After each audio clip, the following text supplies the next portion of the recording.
ભુજના હંગામી નિવાસમાં પ્લોટ બાબતે ડખો થયો। જીઆઈડીસી હંગામી નિવાસમાં અનેક સમસ્યાઓએ ભરડો લીધો છે।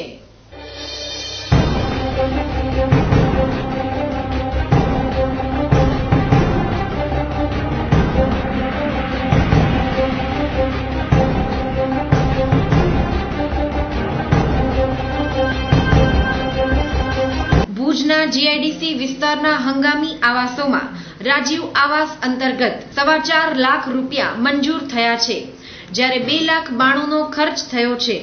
બાકીની રકમ લાભાર્થીને મળી નથી, પણ સંસ્થાઓ વિકાસ કામો માટે આ રકમ રાખી છે તેમ સ્થાનિક લોકોએ જણાવ્યું હતું, પણ વિકાસ કામો થયા નથી તેવી ફરિયાદો ઉઠી છે।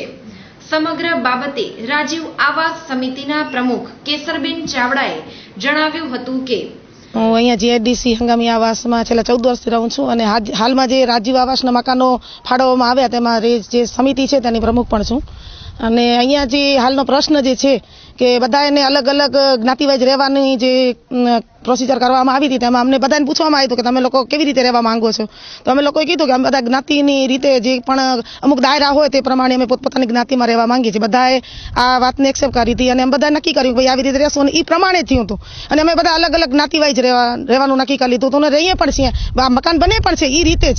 તો છેલ્લે હમણાં એક વિકલાંગ ભાઈ છે કે જે બહુ જ તોફાન કરે આવાસની અંદર, વારંવાર માણસો ઉપર ફરિયાદ કરે ને આવું બધું કરે, એ માણસ જીદ કરી એને એક પ્લોટ એનો ફાળવી દેવામાં આવ્યો હતો। પોતે નક્કી કર્યું હતું કે મને આપ, એના કારણે અમે નકશો મૂક્યો હતો, એના જે જ્ઞાતિના જે આગેવાન હતા એને એના પાસે જઈ કરીને નકશો મૂકેલો અને કીધેલું કે તમને આમાં કયો પ્લોટ જોશે, તો એને પોતે હાથ રાખ્યો તો મને આ પ્લોટ જોશે, ત્યારે એને એ પ્લોટ મળ્યો પણ છે હાલમાં। અને પાછળથી આડાઈ રૂપે એને કીધું મને એ પ્લોટ નહીં જોઈએ, મને રોડ ઉપર જ પ્લોટ જોઈએ કારણ કે હું અપંગ છું। તો ભાઈ અપંગ ઈ છે, એનો પરિવાર અપંગ નથી, કારણ કે એને વસ્તુ લેવા માટે દૂર ન જવું પડે, એના માટેની વાત કરે કે મારે અહીંયા કને રોડ ઉપર રહું તો બાજુમાં દુકાનો થાય તો મારે ચીજ વસ્તુ લેવા માટે દૂરી ન પડે એમ। તો વિકલાંગ માણસ થોડે કઈ દુકાને, બીજો પરિવારમાં સભ્યો નથી કોઈ તો છે ને, સભ્યો જશે દુકાને લેવા, એ તો દુકાને લેવા જવાના નથી, તો એને પોતાના પ્લોટથી શું વાંધો હોય, એ શું કામ અમારા બધાના વચ્ચે રહેવા માંગે। આ પણ એક અમને સંસ્થાની કયો કે પછી એમના કોઈ આગેવાનો હોય યા કોઈની પણ મિલીભગત લાગે કે અમારા વચ્ચે આવી રીતના ખોટા પ્રશ્નો ઉભા કરીને અમને હેરાન કરવા માટેની જ કોશિશ થઈ રહી છે એવું અમને લાગે। 100% અમને પણ ભીતિ છે કે ઈ જ થશે, કારણ કે સંસ્થા મારાથી તો જો હું આના સમિતિની પ્રમુખ છું, મારાથી તો વારંવાર એ લોકો મગજમારી કરે, તમારી સમિતિ એક્સેપ્ટ નથી કરતા, તમારું આમ નથી કરતા। કારણ એ કે સમિતિ એક્સેપ્ટ કરે તો સમિતિ લડત લે, કાંઈ પણ ખોટું થાય તો સમિતિ લડત લે, એ સમિતિને પણ એક્સેપ્ટ નથી કરતા, એનું કારણ એ કે અમે લડત ન લઈએ, બરાબર, એના માટે સમિતિ પણ એક્સેપ્ટ નથી કરતા। એટલે અમે કાંઈ પણ આ વાત અમને આજ દિવસ સુધીમાં મકાન બન્યા લેટર લેવલે મકાન પહોંચવામાં આજ સુધી અમને એ લોકોએ જે પ્રપોઝલ આવે ને એ પણ અમને પ્રપોઝલ નહીં, પણ શું કહેવાય એનું જે ગાઈડલાઈન આવે એ ગાઈડલાઈન પણ અમને સંસ્થાએ આપી નથી। જો હાલમાં તો હું કાંઈ ન કહી શકું કે ભ્રષ્ટાચાર કરે છે કે નહીં, કારણ કે એ પાછળની વાત છે, અભિયાનની અંદર બન્યું એને અહીંયા બનશે, અને જો નહીં બને તો અમે ચોક્કસ ખુલ્લી આમ કહેશું કે સંસ્થા ભ્રષ્ટાચાર કરે છે એમ। આ બાબતે દર્શનભાઈ મંગેએ જણાવ્યું હતું કે સાહેબ હકીકત એ છે કે આપ જે જગ્યાએ ઊભા છો એ જગ્યાએ કોમર્શિયલ પ્લોટ છે।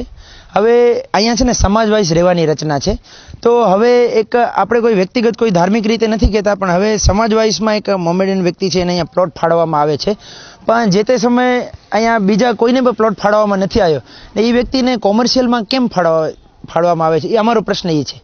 આમાં બધી 5-1 સંસ્થાઓ ભેગા છે, જે સંદીપભાઈ કિરમાણી છે, રૂપેશભાઈ છે, એ અહીંયા સક્રિય છે બધા। સાહેબ અમારા ઘર દીઠ રાજીવ આવાસ યોજના અંતર્ગત કંઈક 4.25 લાખ રૂપિયા પાસ થયા છે, અમને 292 જ સોંપવામાં આવ્યા છે, 292 બાકીનું કહેવામાં આવ્યું છે કે આ વહીવટ અહીંયાના વિસ્તારના મતલબ વિકાસમાં વપરાશે, પણ વિકાસની જગ્યાએ વિકાસ માટે રાખેલા પ્લોટો છે જે કોમર્શિયલ છે, સાર્વજનિક છે, એના વહીવટ થવા માંડ્યા છે અત્યારે। સાહેબ જવાબ આપતા નથી, એ બધા સંસ્થા નગરપાલિકા પર ફેંકે છે કે નગરપાલિકાને અમે સોંપી દીધો છે। નગરપાલિકા તો સાહેબ અમને જે 292 જે હકના અમારા થાય છે એના માટે સાહેબ ચંપલો ઘસાવે છે, એના માટે અમને વ્યવસ્થિત જવાબ નથી આપવામાં આવતો। અમારા કોન્ટ્રાક્ટરો નારાજ છે, અમારું કામ હજી તમે જોઈ શકો છો કે 1.5 વર્ષથી ટલ્લે ચડી ગયું છે અને કોન્ટ્રાક્ટરો બિચારા બહુ પરેશાન, એને હપ્તો નથી મળતો। સાહેબ ભ્રષ્ટાચાર તો સાહેબ છે જ, એક તો ચૂંટણી થવાની હતી એનાથી મોર એ લોકો છૂટી જવા માંગતા હતા, એ કોઈ દાદ નહોતા રહેતા, હવે નવી બોડી આવશે તો એ પોતાનો જે વાપરે છે એ કાઢવામાં પડી હશે।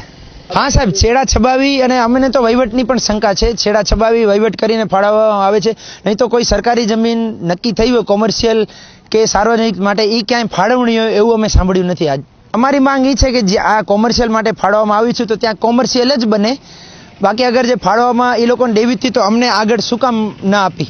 ને અહીંયા એક બીજી વસ્તુ કે સમાજ વાઇઝ રહેવાની રચના છે, તો બીજા કોઈ વ્યક્તિને એક સમાજ કેમ એક્સેપ્ટ કરી શકે? એ રીતે જીઆઈડીસી હંગામી આવાસની સમસ્યા છે, પણ કોઈ ઉકેલી શકતું નથી.